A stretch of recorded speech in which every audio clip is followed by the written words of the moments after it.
rụt còn ta lên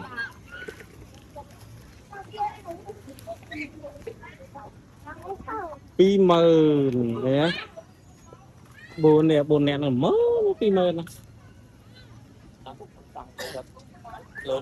con trai mẹ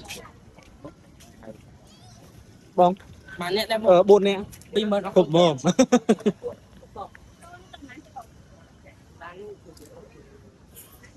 mình pi mờ rồi mẹ con lấy tay mẹ mặt ba bên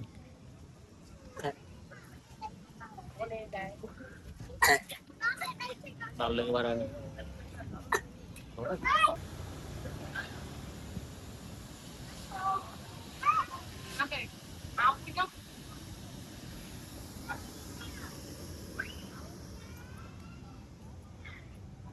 đây là bà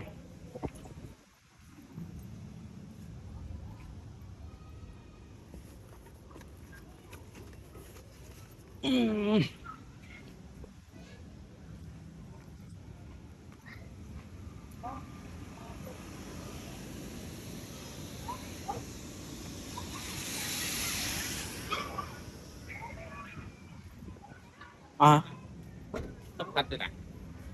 có tao mấy mình đã độc đi rồi nó bây giờ nè một vài tụm là tê này tất cả hai đứa mình cho màu rồi hộp nó nấu tay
chia nó tại pha chia chỉ bói Nó tia phượng vào đây nè.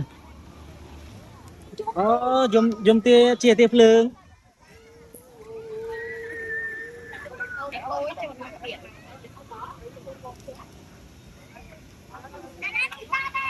Nó trái rồi. nè ăn tay mơ quả bó này để ăn chung sẽ lên những cái phô bơ được Ở đây cho nó sao là pa mà rồi.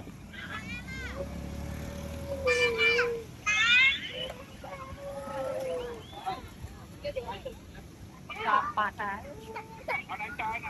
nó chả oi láo ha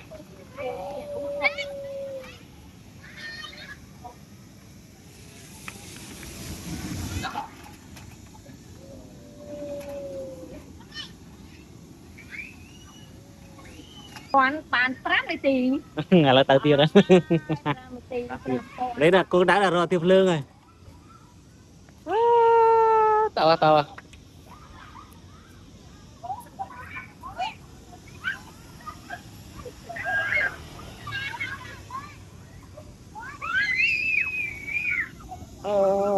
một mai gần ao hồ nó chơi vô số sáu